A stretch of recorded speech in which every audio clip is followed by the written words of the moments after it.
তাই গতকাল গাজীপুর চৌরাস্তায় শাপলা ম্যানশনের পাশে কাঁচা বাজারে আগুন লেগে প্রায় ৩০ থেকে ৩৫টি দোকান পুরো একেবারে ছাই হয়ে যায়।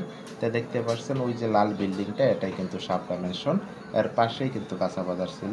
তো এখানে ছিল আপনাদের মুদি দোকান, তারপর বিভিন্ন মশলা, পেঁয়াজ, হলুদ, মরিচ, কাঁচা বাজারের যে দোকান ছিল সেটি ছিল। এবং শাপলা ম্যানশনের পাশ দিয়ে ছিল দু একটা কসমেটিক্সের দোকান, এবং সাথে ছিল দু একটা হোটেল, এবং পিছনে ছিল গুডাউন। তা দেখতে পাচ্ছেন মশলাপাতিগুলো কেমনে পড়ে রয়েছে ছড়িয়ে ছিটিয়ে। তে আলুগুলোর অবস্থা দেখতে পাচ্ছেন একেবারে সিদ্ধ হয়ে গেছে। তারপর কিছু কিছু আলু কিন্তু একেবারে পুরো ছাই হয়ে গেছে। তাই দোকানদারগুলো দোকানে বসে শুধু নীরবে কান্না করতেছে, আর ছাড়া কোনো উপায় নাই।